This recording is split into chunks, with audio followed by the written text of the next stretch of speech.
हमें अपनी पार्टी व मूवमेंट को फिर से आगे बढ़ाना है तथा आगे चलकर सत्ता में भी जरूर आना है। तभी फिर यहाँ गरीब, असहाय, दुखी, पीड़ित व कमजोर वर्गों के लोगों का सही से भला हो सकता है। और अब तो इनके प्रति जातिवादी मानसिकता रखने वाली पार्टियों के साथ साथ जातिवादी मीडिया भी, जिसमें सोशल मीडिया भी शामिल है, ये भी नहीं चाहता है कि यहाँ के खासकर गरीब, दबे कुचले, गरीब व लाचार लोग बाबा साहब की मूवमेंट के मुताबिक चलकर सत्ता की मास्टर चाबी खुद अपने हाथों में है और उसके लिए वे किसी भी हद तक गिरकर अपना गंदा व घिनौना आदि खेल खेलते रहते हैं। इसलिए यूपी का वर्तमान चुनाव परिणाम बीएसपी के करोड़ों लोगों की रात दिन की कड़ी तन मन धन की मेहनत का ये वाजिब फल कतई नहीं है। फिर भी बाबा साहब के अनुयायी पार्टी होने के नाते इस पार्टी के लोगों को अपनी हिम्मत कतई नहीं हारना है, बल्कि पत्थर काटकर रास्ता बनाने का अपना प्रयास व संघर्ष हर हाल में आजीवन जारी रखना है। जबकि ऐसे खराब राजनीतिक हालात बीजेपी ने भी देखे हैं, जब आजादी के बाद से काफी लंबे समय तक देश में राज करने का मौका यहाँ की जनता ने इनको नहीं दिया है। बल्कि यूपी में भी सन 2017 से पहले भाजपा की स्थिति यहाँ कोई खास अच्छी नहीं थी और अब इसी प्रकार कांग्रेस पार्टी भी लगभग उसी हालत से गुजर रही है जिस खराब हालत से पहले भाजपा गुजर चुकी है। इसलिए कल आए चुनाव परिणाम आगे के लिए सबक, जिसके परिप्रेक्ष्य में यहाँ मैं ये कहना जरूरी समझती हूँ कि चुनाव में पूरे यूपी से मिले फीडबैक के मुताबिक जातिवादी मीडिया अपनी अनवरत गंदी साजिशों प्रायोजित मैनेज किया हुआ मतलब सर्वे आदि कार्यक्रमों एवं लगातार नेगेटिव प्रचार के माध्यम से खासकर मुस्लिम समाज व भाजपा विरोधी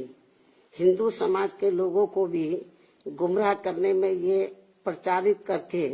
काफी हद तक सफल साबित हुआ है कि बीएसपी भाजपा की बी टीम है तथा ये पार्टी सपा के मुकाबले में कम मजबूती से चुनाव लड़ रही है। ये खूब इन्होंने प्रचार किया, जबकि सच्चाई इसके विपरीत है, बिल्कुल उलट है, क्योंकि भाजपा से बसपा की लड़ाई राजनीतिक के साथ साथ सिद्धांतिक व चुनावी भी थी। लेकिन मीडिया द्वारा इस प्रकार के लगातार दुष्प्रचार आदि किए जाने के कारण भाजपा के अति आक्रामक मुस्लिम विरोधी चुनाव प्रचार से मुस्लिम समाज ने एक तरफा तौर पर सपा को ही अपना वोट दे दिया तथा इससे फिर बाकी भाजपा विरोधी हिंदू लोग भी बसपा में नहीं आए। और यदि ये सभी लोग इससे ये स्पष्ट है कि मुस्लिम समाज का वोट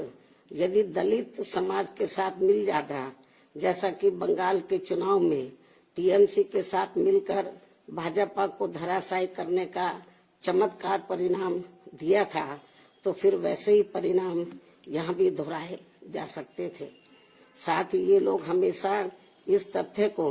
ऐन वक्त पर भूल जाते हैं कि केवल बीएसपी ही यूपी में भाजपा को सत्ता में आने से रोक सकती है, सपा नहीं। इनकी इसी गलत सोच का ही ये नतीजा है कि भाजपा फिर से सत्ता में वापस यहाँ आ गई है। और यदि यूपी में तिकोना संघर्ष हुआ होता, जिसकी पूरी संभावना भी थी, तो तब यहाँ यूपी के परिणाम बीएसपी की अपेक्षा के मुताबिक आते तथा फिर भाजपा को सत्ता में आने से रोक लिया जाता। अर्थात कुल मिलाकर मुस्लिम समाज बीएसपी के साथ तो लगा रहा, किंतु इनका पूरा वोट समाजवादी पार्टी की तरफ शिफ्ट कर गया और इनके इस गलत फैसले से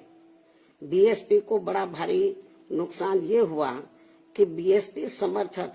अपर कास्ट व ओबीसी समाज की विभिन्न जातियों में भी ये डर फैल गया कि सपा के सत्ता में आने से दोबारा यहाँ जंगल राज आ जाएगा और फिर ये लोग भी भाजपा की तरफ चले जाएंगे। इस प्रकार से भाजपा को हराने के लिए मुस्लिम समाज ने बार बार आजमाई हुई पार्टी बीएसपी से ज्यादा सपा पर भरोसा करने की बड़ी भारी भूल की है, जिसकी सजा बीएसपी को मिली है। यह काफी कड़वी व सीख लेने वाली भी है। जिसकी सजा बीएसपी को मिली है कि हमने पे भरोसा किया,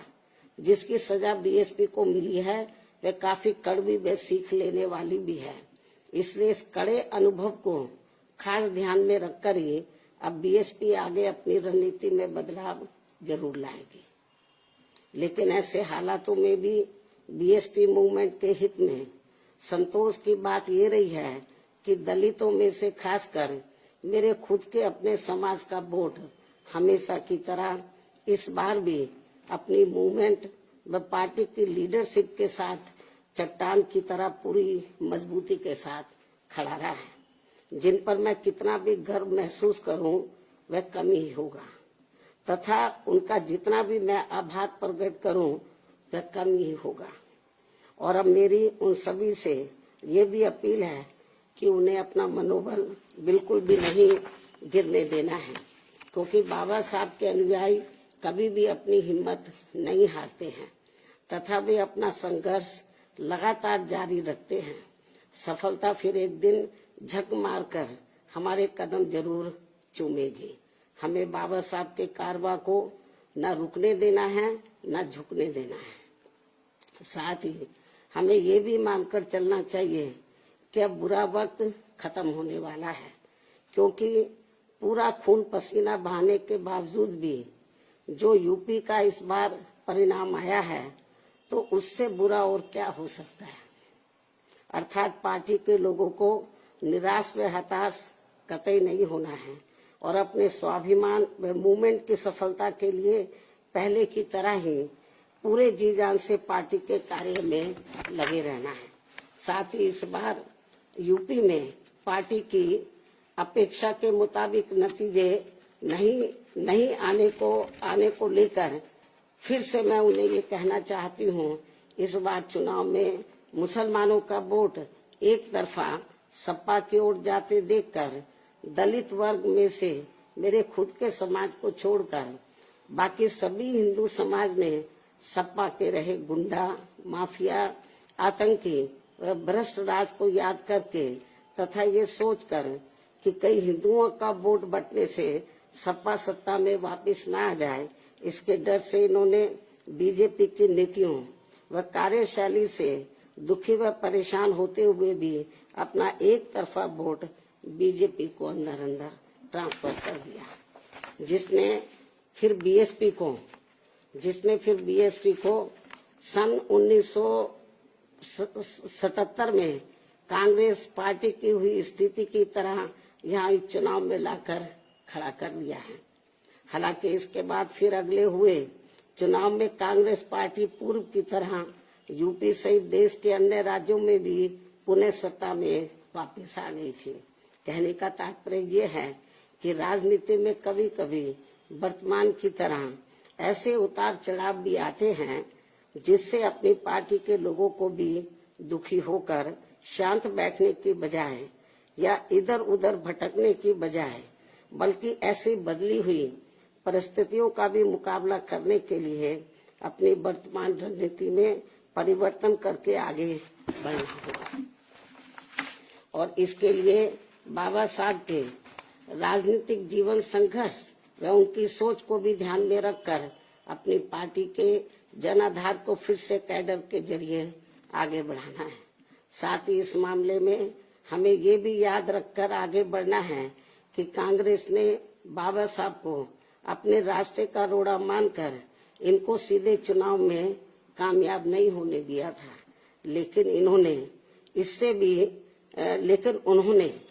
इससे भी अपनी हिम्मत नहीं हारी थी और फिर यहाँ जातिवादी व्यवस्था के शिकार हुए लोगों को एकजुट व संगठित होकर उन्हें राजनीति में आगे आने की भी सलाह दी थी, ताकि फिर वे सत्ता के जरिए अपना खुद का विकास व उत्थान आदि कर सके, जैसा कि हमने यूपी में 4 बार करके दिखाया भी है। साथ ही उन्होंने उस समय कांग्रेस जैसे अन्य उन सभी जातिवादी पार्टियों से भी अलग रहने की भी सलाह दी थी, जिनकी जातिवादी सोच में कोई परिवर्तन नहीं आ रहा था। इसलिए इन सब बातों को ध्यान में रखकर अपनी पार्टी के लोगों को फिर से यह अपनी पार्टी व मूवमेंट को आगे बढ़ाना है। इन्हीं जरूरी बातों के साथ ही अब मैं बीएसपी के सभी छोटे बड़े पदाधिकारियों, कार्यकर्ताओं एवं अनुयायियों के साथ साथ सर्व समाज के उन सभी लोगों का भी हृदय से आभार प्रकट करती हूँ, जिन्होंने बीएसपी को जिताने के लिए यहाँ रात दिन काफी कड़ी मेहनत की है तथा पूरे तन मन धन से भाजपा को हराने के लिए यहाँ लगे रहे हैं। साथ ही उत्तराखंड व पंजाब राज्य के भी पार्टी के अपने सभी छोटे बड़े पदाधिकारियों, कार्यकर्ताओं एवं अनुयायियों का भी मैं पूरे तय दिल से आभार प्रकट करती हूँ, जिन्होंने वहाँ पार्टी को कामयाब बनाने के लिए अपनी पूरी कोशिश की है। हालांकि इन राज्यों में भी हमें उम्मीद के मुताबिक सही सफलता नहीं मिली है, जिसका पार्टी को काफी दुख व चिंता भी है। वहाँ भी हम लोग वर्तमान जो राजनीतिक हालात चल रहे हैं, तो उसको ध्यान में रखकर हम लोग आगे की रणनीति बनाकर अपनी पार्टी और मूवमेंट को आगे बढ़ाएंगे। और अब मैं इन्हीं जरूरी बातों के साथ ही अब मैं अपनी बात यही समाप्त करती हूँ। धन्यवाद। जय भीम व जय भारत।